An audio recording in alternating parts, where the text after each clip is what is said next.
Wondelo TV. Abonnez sur la chaîne Wondelo TV. Wondelo TV di Wondelo ci ay xibaar yu leer te wóor. Notre tête de liste nationale a démissionné de son mandat de député. D'abord, pourquoi était-il tête de liste nationale? Il n'a pas été tête de liste nationale pour aller siéger à l'Assemblée nationale. Vous savez, il y a beaucoup de raisons qui font qu'un leader, un responsable politique, un chef politique accepte d'être tête de liste. Pour ce qui concerne le président Macky Sall, c'était beaucoup plus dans un souci de remobilisation, d'alignement et de redynamisation de la coalition Takku Wallu Sénégal que d'aller siéger à l'Assemblée nationale. Quand même, je crois qu'au Sénégal, s'il vous plaît les journalistes, c'est à vous qu'on parle, donc un peu de silence. Est-ce qu'il était dans la tête d'un seul Sénégalais ici, conscient, qui peut penser que le président Macky Sall allait se mettre sur les bancs de l'Assemblée nationale après avoir été président de la République? Ce n'est pas incongru, c'est déjà arrivé. Mais au Sénégal, jamais, dans l'histoire de notre pays, cela n'est arrivé. Par contre, on a vu un ancien chef d'État, c'est le président Abdoulaye Wade, en l'occurrence, conduire une liste et ne pas siéger à l'Assemblée nationale. Parce que c'est pour des raisons de mobilisation et de fidélisation de ses partisans. Par contre, posez-vous la question contraire.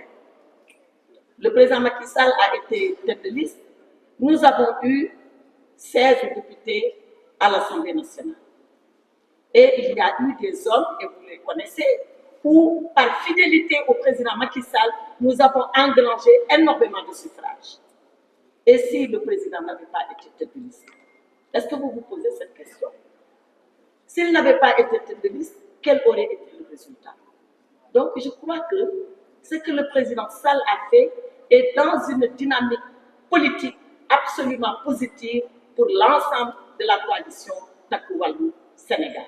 Et il annonce sa démission après avoir remercié les Sénégalais, après avoir remercié ceux-là qui ont fait confiance à la liste Takku Wallu Sénégal sur son nom, parce que c'est lui qui a conduit cette liste, et je pense qu'il a fait preuve de courage, parce qu'il aurait été plus simple pour un ancien président de la République de dire tout compte fait, c'est pas mon élection, je n'y vais pas.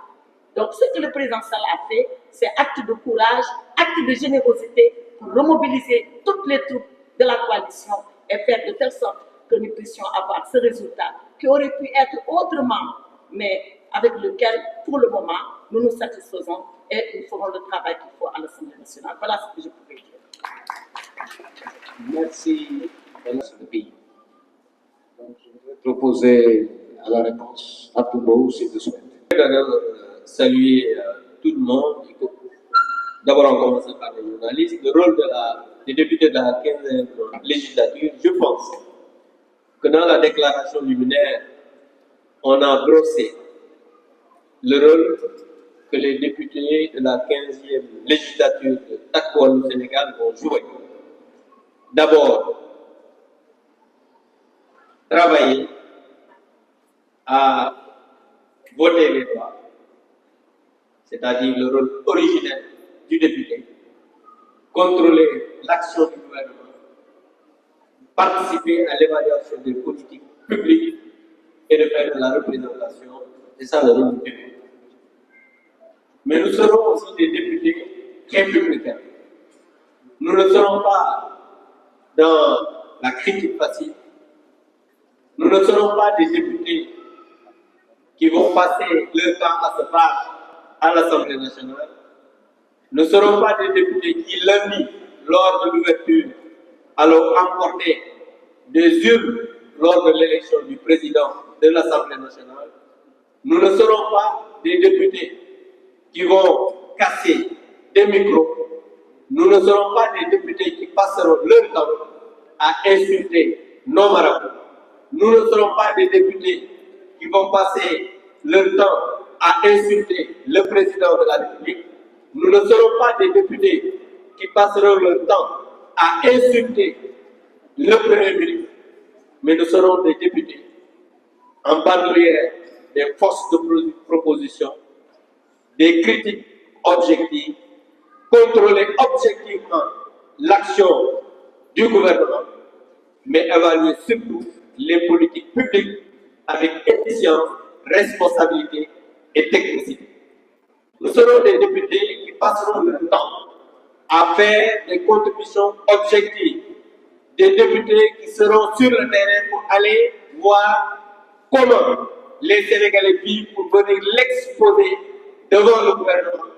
Mais nous aimerions aussi être des députés qui, chaque mois, comme le dit la loi, reçoivent le Premier ministre avec son gouvernement pour des questions d'actualité afin que les Sénégalais puissent comprendre exactement ce que le gouvernement est en train de faire.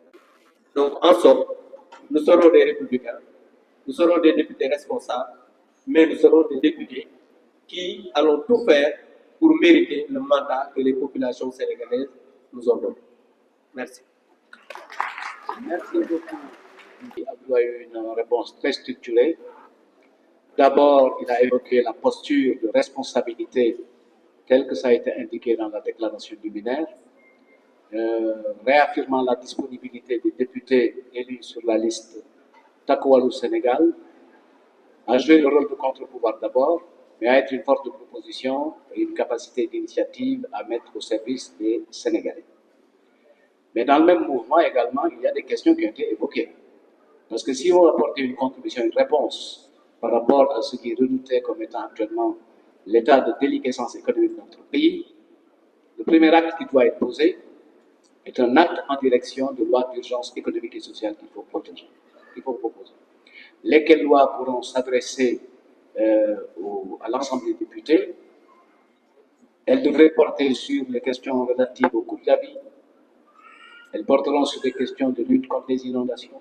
Elles porteront sur les questions relatives à l'éducation et à la société du savoir. Elles porteront également sur d'autres questions, notamment l'employabilité des jeunes à développer, à renforcer.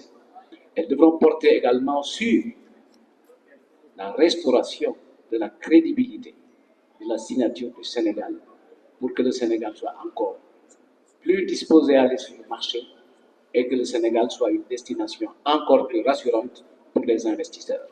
Ça veut dire quoi? En un mot comme en mille, il faut renouer avec ce que le Sénégal a connu dans le passé, qui est cette capacité d'expansion économique, qui est le résultat de ce que nous avons laissé, puisque avec les programmes mis en œuvre par le président Macky Sall, c'est pratiquement tout le pays qui était en expansion économique dans toutes les localités au regard de leurs différentes contributions à la production de la richesse nationale. C'est ça qu'il nous faut restaurer, c'est ça qu'il faut retrouver. Maintenant, une autre question, mais je vais peut-être me faire le privilège de répondre, puisque c'est une question très confortable, c'est de savoir comment le président Bassirou Diomaye Faye, son Excellence, le président de la République, M. Bassirou Diomaye Faye, a privilégié son camp au détriment de l'opposition. Ce n'est pas la contestation, puisque vous le savez, l'élégance républicaine et la tradition sénégalaise de féliciter le vainqueur du soir a été respectée par tout le monde.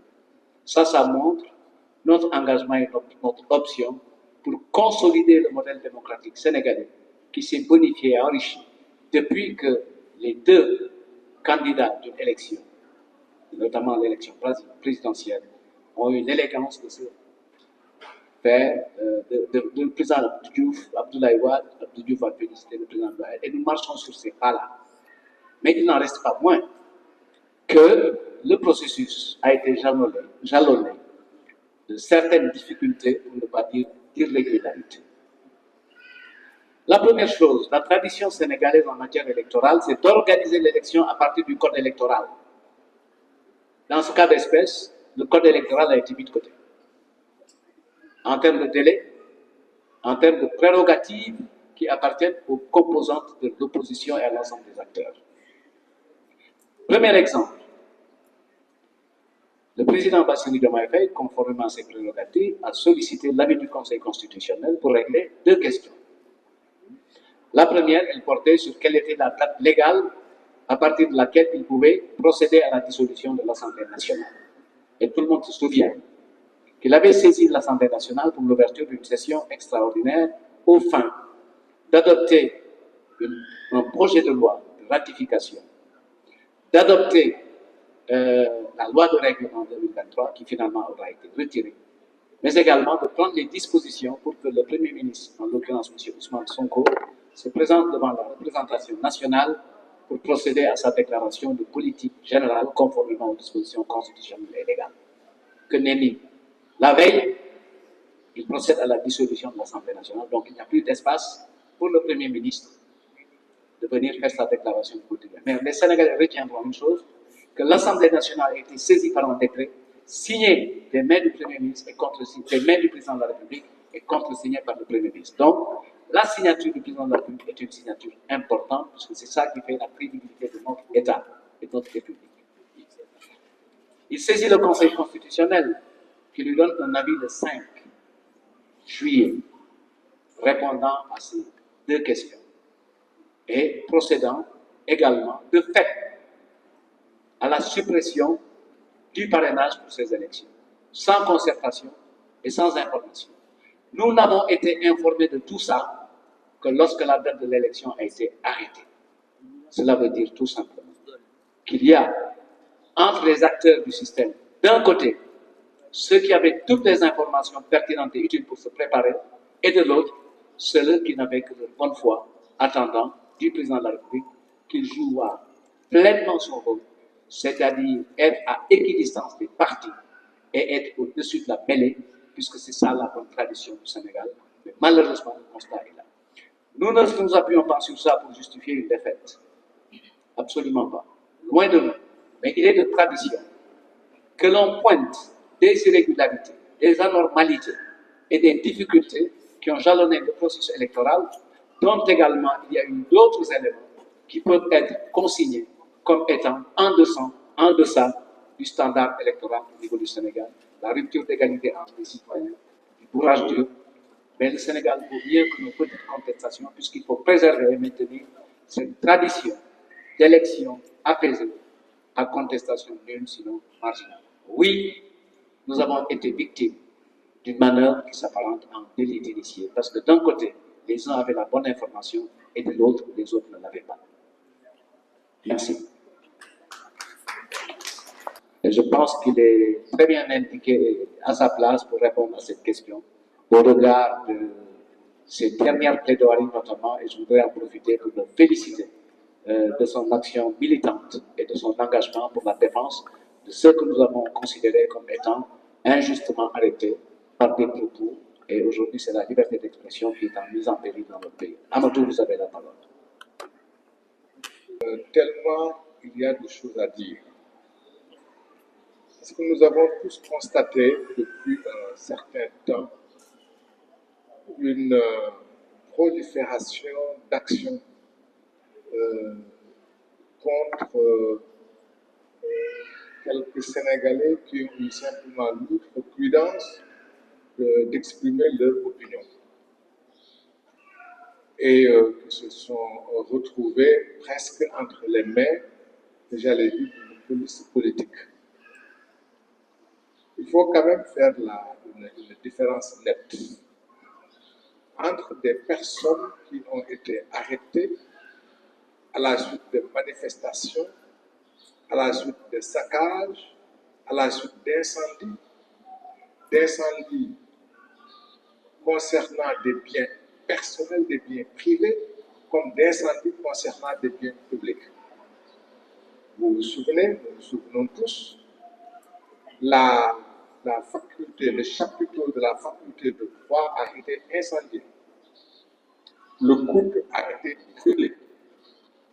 Les archives de la faculté de lettres brûlées. Des maisons privées brûlées. Des stations-service incendiées. Des banques brûlées. Il est évident que les personnes qui ont été arrêtées à la suite de ces faits sont des personnes qui ont attenté à la paix publique. Vous vous souvenez, et c'est une tragédie dans ce pays, que deux enfants ont été brûlés vifs dans un bus à l'intérieur duquel on a fait exploser un cocktail Molotov.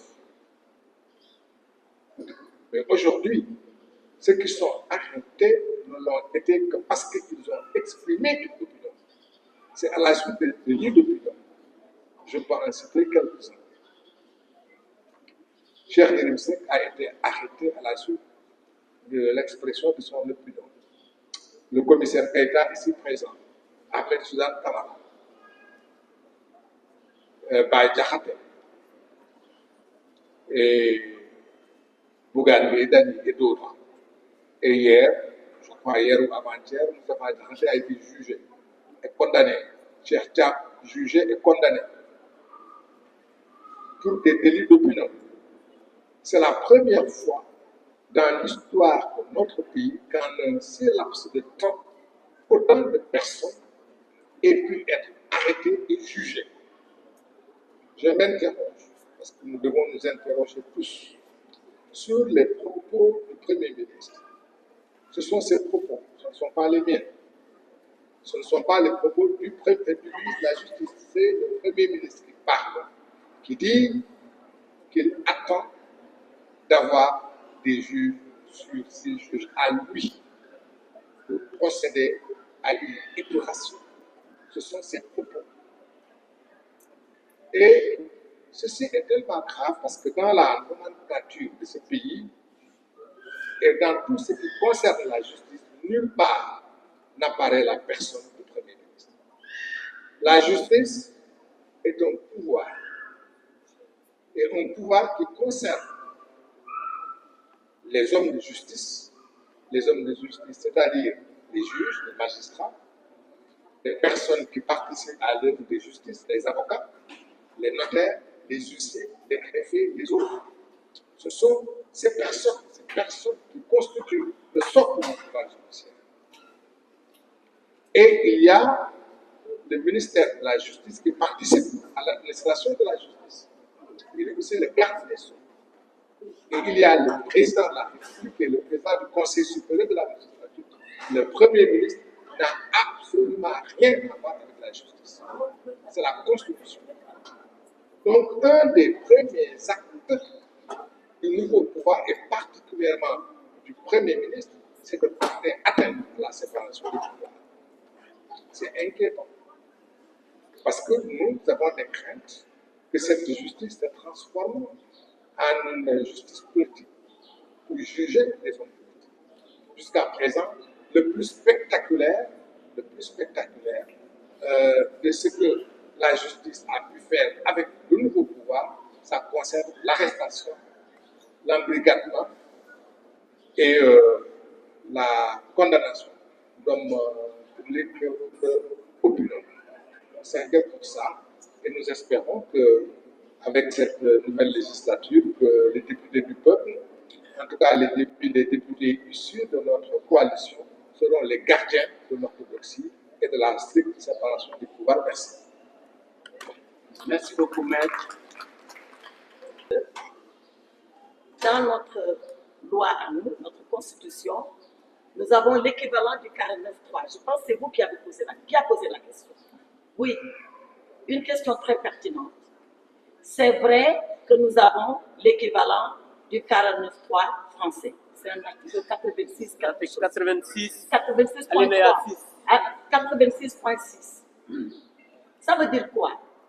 Ça veut dire que quand le gouvernement n'a pas la majorité qu'il faut pour adopter une loi qui lui paraît impérativement urgente, elle va passer sans débat. Elle adopte la loi sans débat. Il y a cela au Sénégal. Mais est-ce que cela permet au régime actuel, au gouvernement actuel, pour le vote de la loi de finances 2025, d'utiliser le 86.6? Je pense que non. Nous ne sommes pas dans une assemblée à la majorité étriquée. Nous ne sommes pas dans une assemblée d'apprentis, comme Abdou l'a dit, pour bloquer le débat budgétaire et empêcher le vote de la loi de finances. Nous sommes des députés responsables, consciencieux de notre devoir et pour la plupart du temps, des députés qui connaissent le fonctionnement de l'institution parlementaire.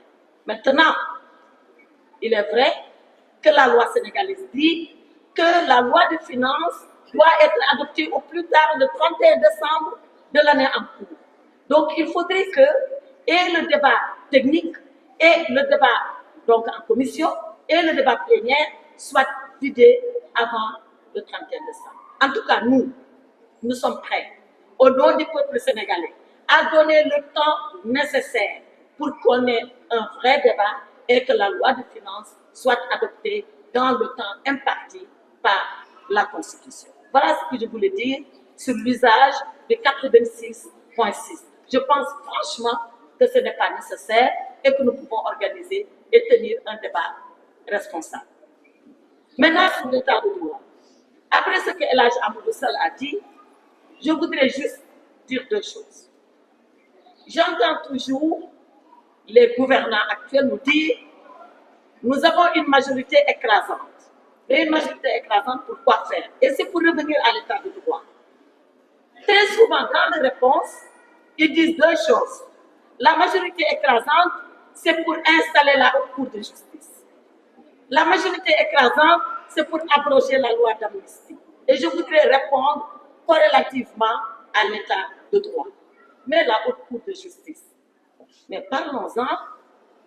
Mais ces gens-là, ils font comme si c'est eux qui ont inventé la haute cour de justice et que la cour de justice, c'est une cour de règlement de compte. Ils ont tout faux. La haute cour de justice. Depuis que le Sénégal, elle existe. Elle existe. C'est cette haute cour de justice qui, en 1963, avait jugé le président Mamadou Dia. Donc, la haute cour de justice, ce n'est pas une nouveauté au Sénégal. Si maintenant c'est pour nous faire du rocatal, ils peuvent s'amuser à ce jeu-là. Mais ça ne passera pas. Parce que dans la haute cour de justice, qu'est-ce qu'il y a? Il y a la cour et il y a la justice. Et pourquoi elle est haute? Elle est haute parce qu'elle juge le président de la République, elle juge le Premier ministre, elle juge les ministres pour les actes commis dans leurs fonctions de Premier ministre et de ministre. Mais elle est composée de magistrats, des cours et tribunaux. D'ailleurs, celui qui préside la haute cour, c'est le premier président de la Cour suprême.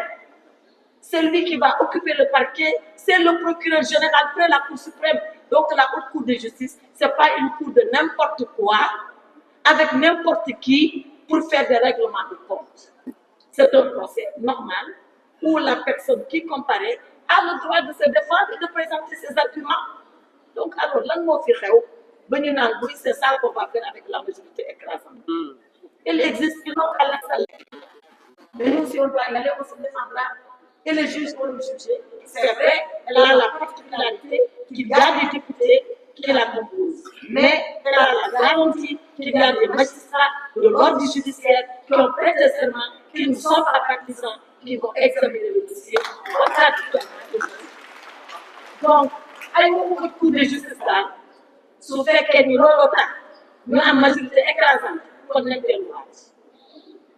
delluwaat. L'autre chose qu'ils disent, on va abroger la loi d'amnistie. Aïcha, on attend.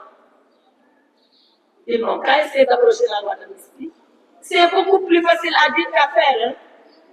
Et c'est une spécialiste qui vous parle. Et je parle sous le contrôle de mes confrères. Vous savez quel est le problème? En droit pénal, il y a ce qu'on appelle l'intangibilité des droits acquis et la non-rétroactivité des lois. Alors, les gens, certaines personnes ont bénéficié de la loi d'amnistie, et pas n'importe lesquelles. Hein. Je rappelle que le président de la République et son premier ministre sont sortis de prison grâce à la loi d'amnistie. Alors, la non-rétroactivité des lois permet que la loi qui abroge la loi d'amnistie ou ne permet pas que la loi qui abroge la loi d'amnistie fasse rétroagir et aller chercher des actes qui sont couverts par la loi d'amnistie. C'est un débat sérieux. Il ne faut pas qu'on s'amuse avec ça. Parce que nous amuser avec ça veut dire que le Sénégal, justement, ne sera plus un état de droit. Nous amuser avec ça veut dire qu'on va ramener notre régime à un régime naka-naka où on peut faire n'importe quoi seulement parce qu'on a une majorité soi-disant écrasante à l'Assemblée nationale. La majorité écrasante à l'Assemblée nationale, elle doit s'occuper des préoccupations des Sénégalais. Il faut que ça soit clair. On n'a pas peur d'aborder ce débat-là. On n'en a pas peur. On va épuiser ce débat jusqu'au bout, mais par des professionnels. Que n'importe qui ne se réveille pas en disant moi, je vais demander qu'on abroge la loi d'amnistie te yow xamoo sax affaire bi lan lay dox ñëpp di ci wax tout le monde est juriste tout le monde est juge tout le monde est avocat ce n'est pas possible il faut l'arrêter et comme je dis si vraiment l'ambition de cette majorité écrasante c'est d'installer la haute cour de justice qui existe déjà qui a toujours existé c'est d'abroger la loi sur l'amnistie ce qui par certains aspects est impossible en droit pénal, alors la déception sera grande pour le peuple sénégalais. Ils n'ont pas été élus pour ça. Vous faites que dans le temps, quand le peuple sénégalais n'a pas ni pour ces militaires. Voilà ce que je voulais dire sur l'état de droit, en rappelant encore les principes de cet état et en priant, en souhaitant très sincèrement qu'on ne s'amuse pas avec les principes de droit seulement parce qu'on a une majorité écrasante. Wondelo TV. Abonnez sur la chaîne Wondelo TV. Wondelo TV di Wondelu ci ay xibaar yu leer te wóor.